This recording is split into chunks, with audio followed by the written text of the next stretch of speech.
80% तक तो हो गई हूँ, अभी 20% पे वर्क चल रहा है, वो यहाँ आते आते वो भी ठीक हो जाएगा। क्योंकि कुछ चीज़ ऐसी हो जाती हैं कभी कभी हमारे सामने, अनवांटेड चीज़ें आ जाती हैं जो हमको नहीं चाहिए, पर उसको कैसे फेस करें ये और सीखना है।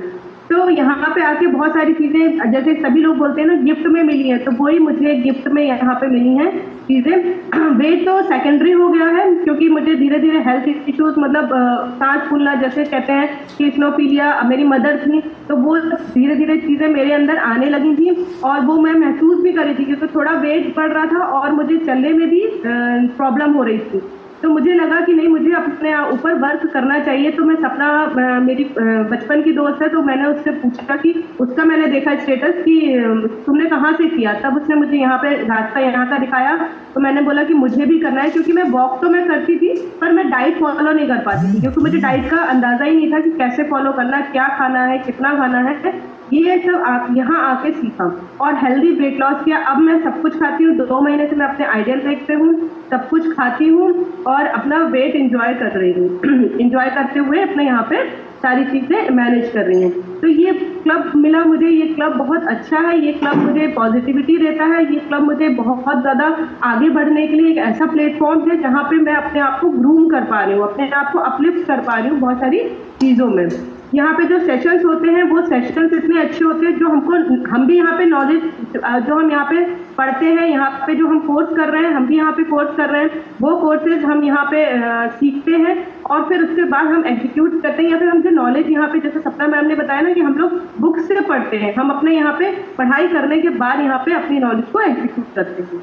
तो ये जैसे कि ये तो मेरा रिजल्ट था और इसके बाद चलते हैं मेरा टॉपिक में। जैसे मेरा आज का टॉपिक ही है कि female mental health cause and flaws. जैसे 2-3 दिनों से यहाँ पे बात भी चल रही है कि फीमेल की मेंटल हेल्थ कैसे, मतलब उसके क्या रीजन हो सकते हैं, क्यों डिसऑर्डर्स हो जाते हैं, क्यों खराब होने लगती है मेंटल हेल्थ और उसके क्या कॉज है और क्या फ्लॉज है। तो सबसे पहले हमारे पास क्वेश्चन आता है कि वाई का क्वेश्चन आता है कि why mental health are important for the women. Mental health तो दोनों के लिए इंपॉर्टेंट होती है, पर फीमेल की इस डिसऑर्डर से क्यों गुजर रही है, उसके पीछे रीजंस क्या है। तो ये रीजंस हमको यहाँ पे देखने को और समझने को मिलेंगे कि कुछ जो कॉमन रीजंस हैं, कौन कौन से रीजंस यहाँ पे होते हैं।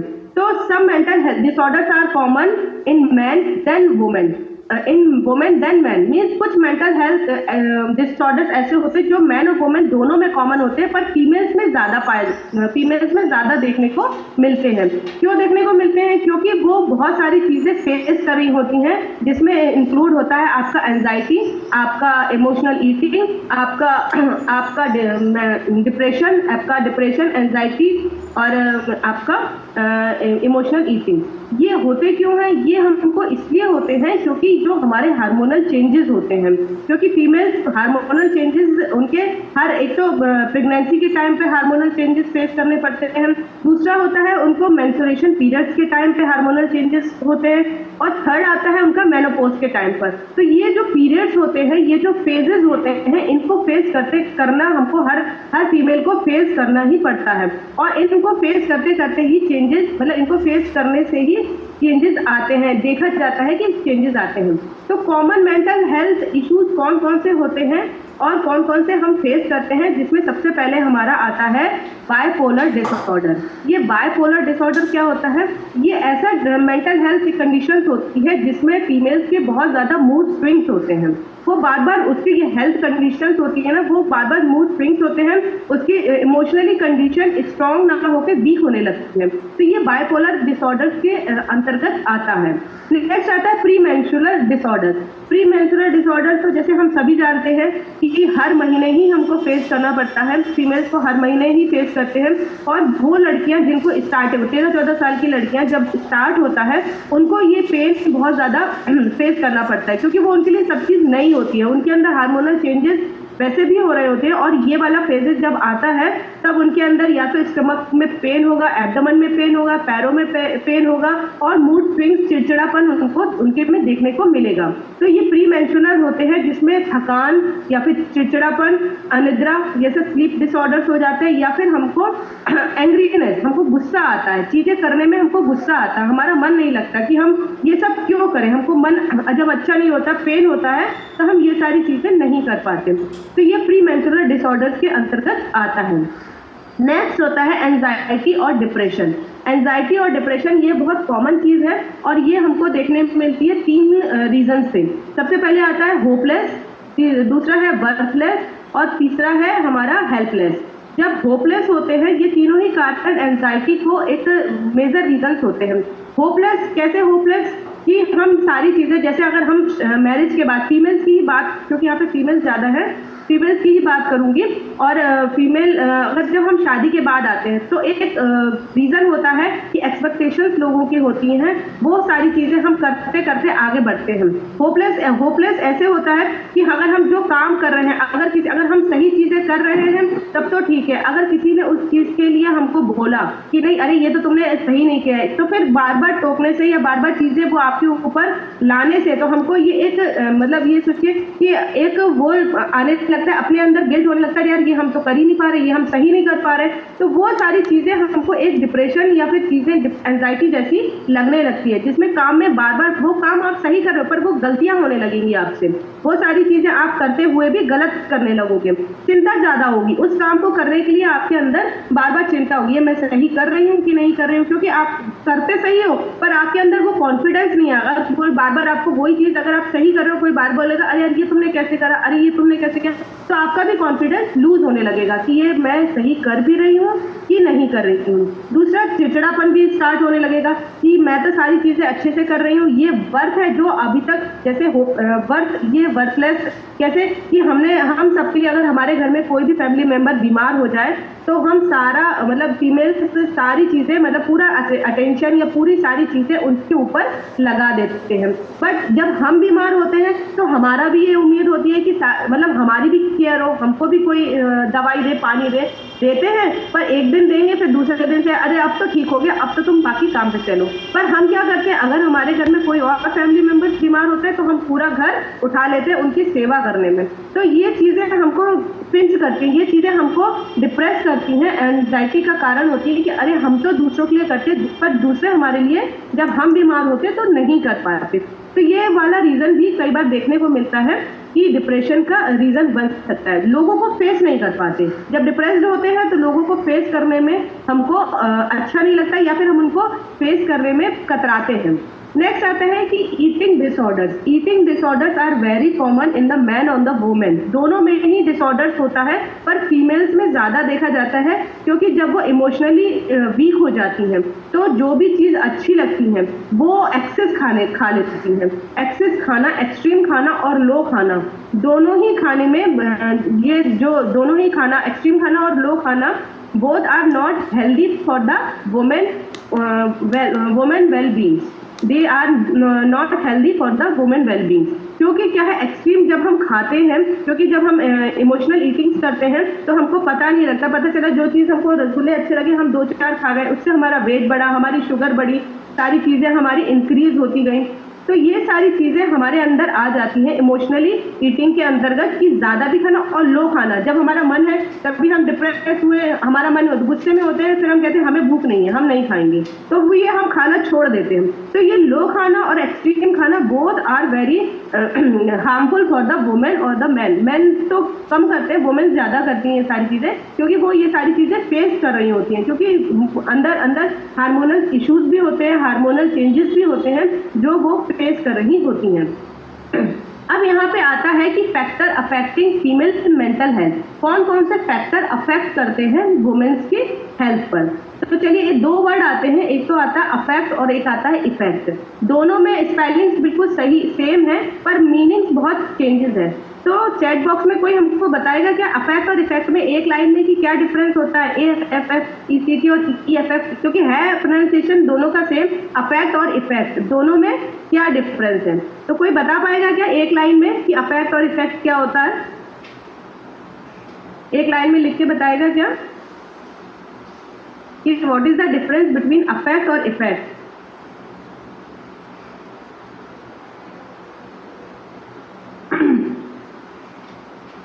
चलिए हम तो बता ही देंगे। अफेक्ट और इफेक्ट तो होता है, अफेक्ट और इफेक्ट में सिर्फ एक बहुत पतली सी लाइन है।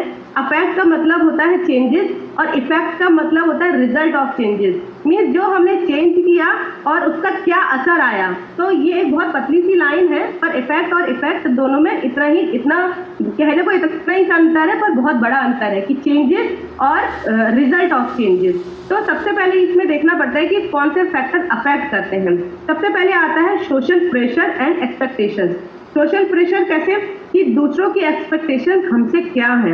हम आते हैं जब घर में, जब हम अगर न्यूली मैरिड वुमेन की बात करेंगे कि जब हम घर में आते हैं तो लोगों की एक्सपेक्टेशन बहुत हाई होती है कि इसको सारी चीज़ें आती होंगी, इसको खाना बनाना भी आता होगा, ये सोशल भी होगी, इसको बाकी चीज़ें भी आती होंगी, ये वर्किंग भी होगी, ये काम भी कर लेगी। पर जब हम करते हैं, पर अगर हम उस चीज़ में खर्चे उतर गए तब तो ठीक है। अगर हम वो चीज़ नहीं कर पा रहे हैं, अगर इन केस अगर हम नहीं कर पाते, क्योंकि मायके में कई लोग लड़कियां होती जो नहीं करती हैं, पर ससुराल में आके हम जरूरी आ जाती है, हमको करना पड़ता है, क्योंकि लोगों की एक्सपेक्टेशन कि ये बहू आई है तो ये सारी चीजें संभाल लेगी। हम सोशल भी होंगे, हम बाकी चीजों में भी निपुण होंगे, हमको खाना बनाना भी अच्छा आता होगा, पर जब हम एक्सपेक्टेशंस में खरे नहीं ऊपर उतर पाते तो लोग बोलने लगते हैं हमको। और जब लोग हमको बोलते हैं तो वो धीरे धीरे हमको लगने लगता है कि यार हमको तो कुछ आता ही नहीं है। ये मन में आता है कि यार हमको तो कुछ आता ही नहीं है, हम तो वहां तो अच्छा करते थे, यहाँ हम कुछ कर ही नहीं पाते। तो ये धीरे धीरे चीजें ना आपके अंदर घर करने लग जाती हैं कि ये वहां पे अगर हम अच्छा कर लेते तो यहाँ क्यों नहीं कर पा रहे। तो ये सोशल प्रेशर या एक्सपेक्टेशंस बहुत ज़्यादा डिप्रेशन का कारण होता है, क्योंकि हम लोग हमसे उम्मीद करते हैं और हम लोगों से उम्मीद करते हैं। तो जहाँ पे उम्मीदें ज़्यादा हो जाती है ना, वहाँ पे ये डिप्रेशन आने लगता है कि अरे ये हमने अगर इसके लिए किया तो ये हमारे लिए भी उतना करेगी। नेक्स्ट आता है कि reproductive health and choices. Reproductive health क्या होती है? Reproductive health is a vital part of a woman overall health. क्योंकि रिप्रोडक्टिव हेल्थ में भी दो चीजें आती हैं, एक तो फिजिकली आती है, दूसरा मेंटल आती है। फिजिकली कैसे? फिजिकली में तो आता है आपका फंक्शंस ऑफ रिप्रोडक्शन। जो रिप्रोडक्शन हम बर्थ देते हैं, फंक्शंस ऑफ रिप्रोडक्शन सिस्टम जो इंक्लूड करता है हमारे प्रेगनेंसी को, जिसमें हम इंक्लूड करते हैं अपनी प्रेगनेंसी, अपने चाइल्ड बर्थ को, मेनोपॉज को और कंसेंट्रेप्शन मीन्स गर्भ निरोधक गोलियां। जब हम अनवांटेड चाइल्ड होता है, जब हम ये पिल्स लेते हैं, वो भी हमारी मेंटल हेल्थ को बहुत ज़्यादा अफेक्ट करता है। क्योंकि हमने देखा है, अगर आपके कई लोग ऐसे होते हैं कि जिनको बेबी नहीं चाहिए और अनवांटेड बेबीज आ जाते हैं, तो ये पिल्स उनको लेनी ही पड़ती हैं। या फिर ऐसा होता है कि 2-3 लड़कियां हो गई, कई जगह पे भी तो ऐसा देखा गया है कि 2 लड़कियां हो गई, 3 लड़कियां हो गई, भैया अब नहीं चाहिए। अगर हमने ये भी ले लिया तो वो एक मानसिक जो फेज, मैंने ऐसे 2-3 देखे हैं कि जब पिल्स लेनी पड़ी तो वो लोग बोलते हैं कि भाभी मेरे को या दीदी मेरे को ऐसा आवाजें आती हैं, मैंने ये पिल्स ली है तो मुझे लगा मैंने उस बच्चे की हत्या करी, या मुझे ऐसा लगा मुझे वो दिखता है। तो ये जो मानसिक फेज होता है ना, वो एक फीमेल ही जानती है, फीमेल ही फेस करती है उस चीज को।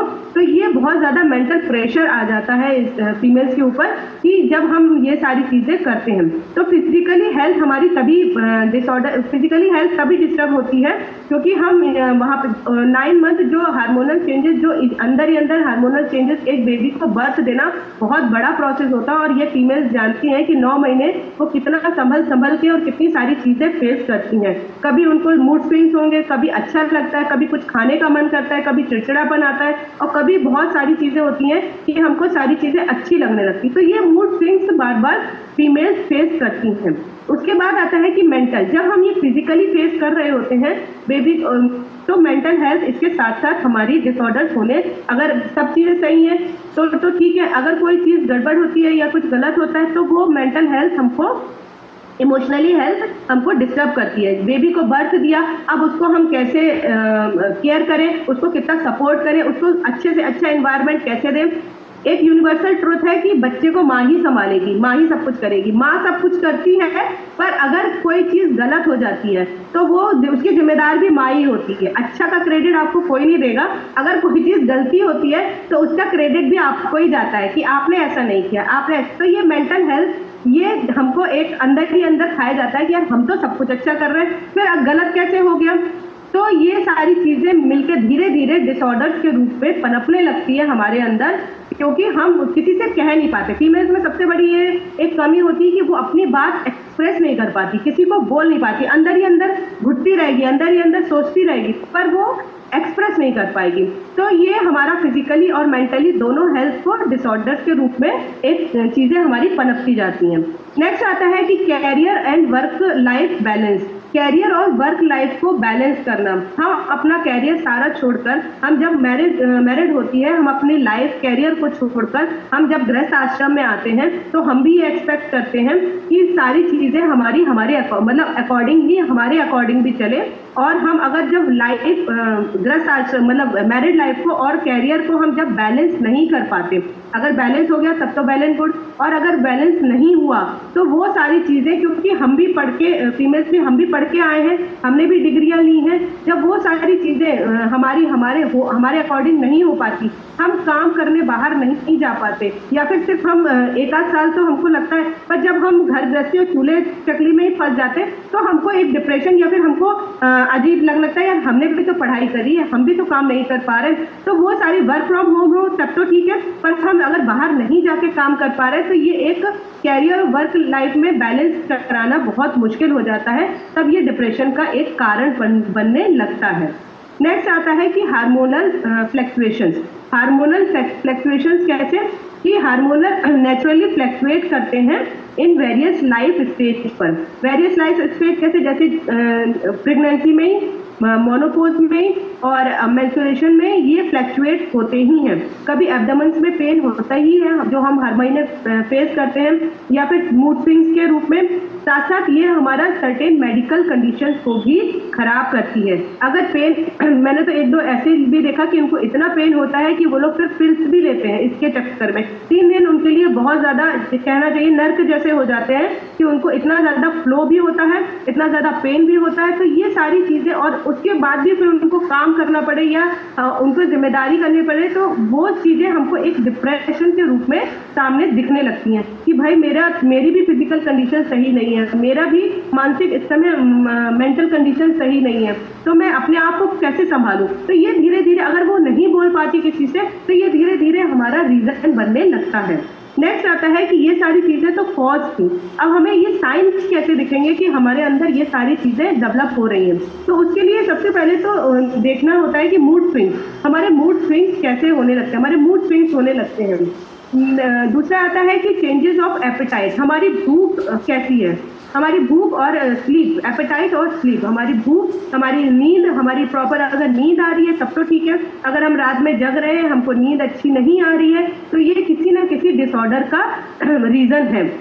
नेक्स्ट है कि withdrawal from the social activities, हम सोशल एक्टिविटीज़ से अपने आप को विड्रॉल करने लगते हैं कि हमको जाना नहीं, हमको कहीं जाना नहीं है, हमको किसी से मिलना नहीं है, क्योंकि हम अपने आप में अच्छे महसूस नहीं कर रहे, हमें तैयार होने का ही मन नहीं कर रहा, हमें कहीं जाने का ही मन नहीं कर रहा।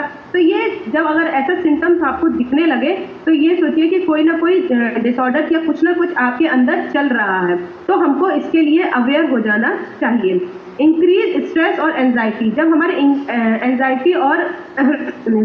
एंजाइटी और स्ट्रेस हमारा जब इंक्रीज होने लगता है तब हमको ये ऐसे डिसऑर्डर्स फेस करने पड़ते हैं। फिजिकल सिम्टम्स कैसे आते हैं कि जैसे कभी हेडअप हो गया, बहुत ज़्यादा सोच रहे हैं, कोई किसी ने कुछ भी कह दिया वो हम सोचते जा रहे हैं, पता चला माइग्रेन हो गया, हेडअप हो गया, या फिर हमारा बॉडी में पेन होने लगा, स्टमक में पेन होने लगा।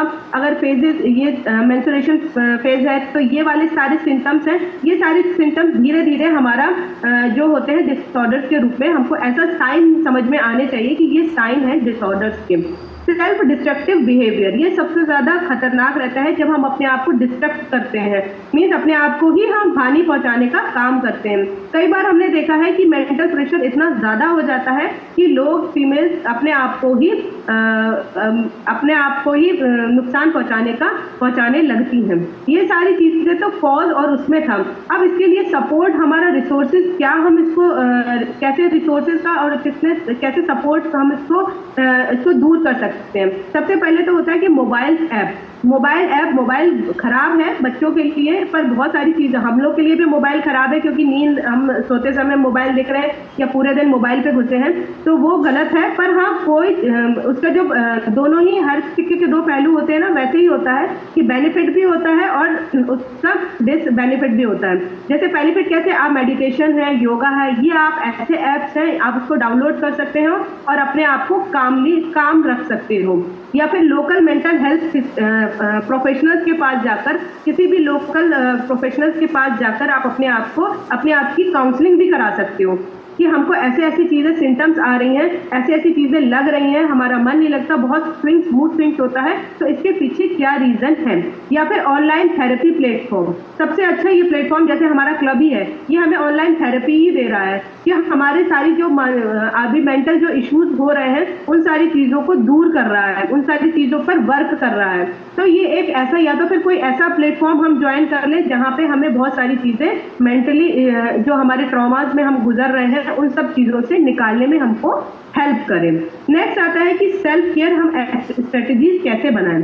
सेल्फ केयर स्ट्रेटजीज सबसे पहले बनाने के लिए तो हमें माइंडफुलनेस और मेडिटेशन का सहारा लेना पड़ेगा। मेडिटेशन और माइंडफुलनेस जो होता है वो हमें हमारे मानसिक रूप को काम करता है, हमको शांति देता है हमको। और आगे जब हम मेडिटेशन करते हैं तो हमें लगता है ना, हम एनर्जी से भर गए, नीचे से पैर से हेड टू टो जब हम करते हैं या टो टू हेड करते हैं तो हमें लगता है हम एनर्जी से भर गए। तो ये हमको आगे कोप अप करने के लिए बहुत ज़्यादा हेल्पफुल रहता है। दूसरा आता है कि एक्सरसाइज एंड फिजिकली एक्टिविटीज।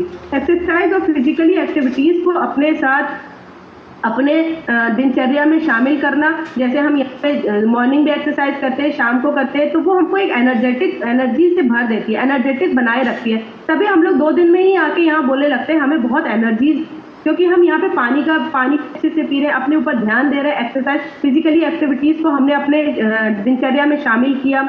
दूसरा आता है कि सोशल कनेक्शन और सपोर्ट, लोगों से मिल रहे हैं। जब हम सारी चीज़ें अपने अंदर अच्छी चीज़ें ग्रैब कर रहे हैं तो हम लोगों से भी मिलने में कॉन्फिडेंस रहते हैं, हमारे अंदर कॉन्फिडेंस भी रहता है कि नहीं, हम जो चीज़ कर रहे हैं वो अच्छा कर रहे हैं, हम अच्छा न्यूट्रिशन, हम अच्छी चीज़ें खा रहे हैं, हम हेल्दी हो रहे हैं। तो ये कॉन्फिडेंस अपने आप ही बिल्ड होता जाता है।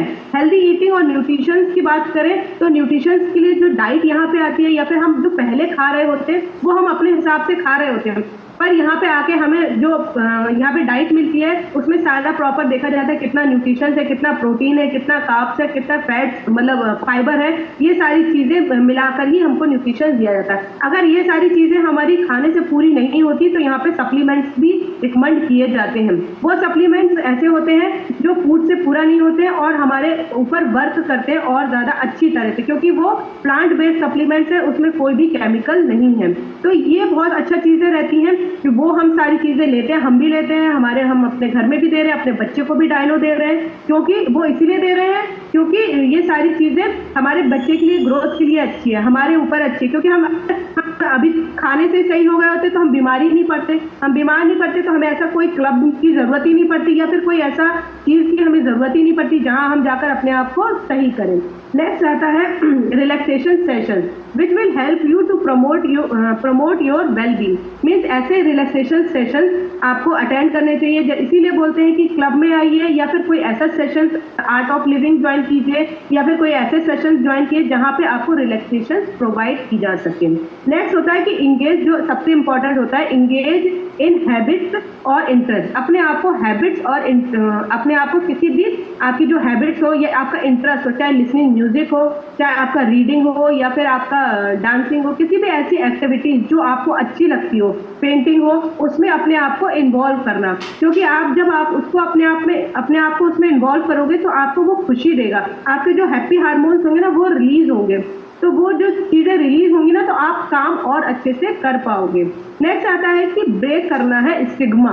स्टिग्मा क्या होता है? एक स्टिग्मा होता है हमारा एक कलंक, मतलब कहा जाता है कि ठप्पा जो हमारे ऊपर मतलब ठप्पा लग जाता है कि understand and accept that people are different but these different are not their fault. Means जो एक्सेप्ट करो उन लोगों को जो एंजाइटी या डिप्रेशन के शिकार मतलब होते जा रहे हैं, जिनके अंदर डिप्रेशन है, एंजाइटी है, उनको एक्सेप्ट करो, क्योंकि वो उनका उनका बीमारी नहीं है, उसके पीछे भी कुछ रीजंस हैं। हमको नो द फैक्ट्स, हमको फैक्ट्स देखना है कि उसका रीजन क्या है। वो पहले तो ऐसे नहीं थे, अगर वो अभी डिप्रेस हो रहे हैं तो उसके पीछे रीजन क्या है।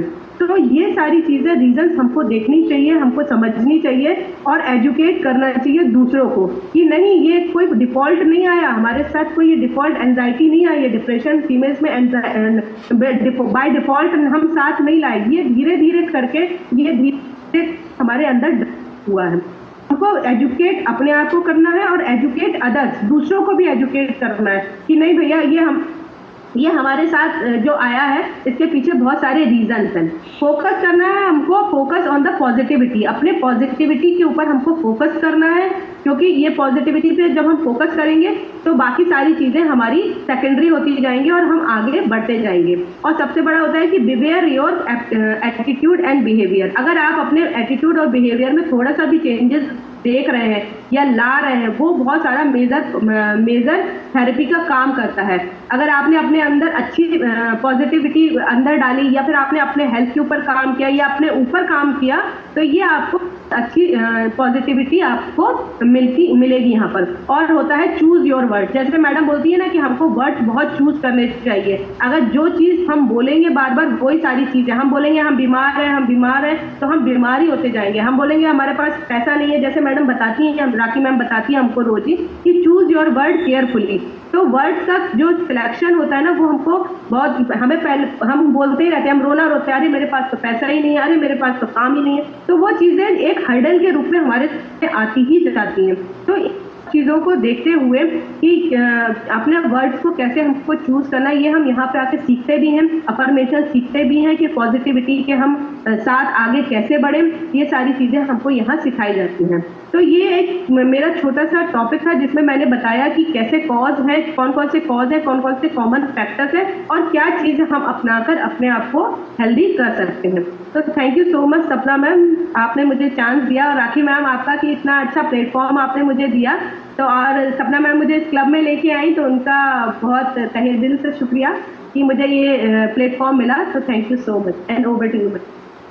थैंक यू प्रगति मैम, बहुत ही ज़बरदस्त सेशन। और जब मैं सुन रही थी तो वाकई में यार लेडीज़ की लाइफ में क्या क्या चल रहा होता है ना, जब सोचो और जब ऐसे सुनते हैं तो लगता है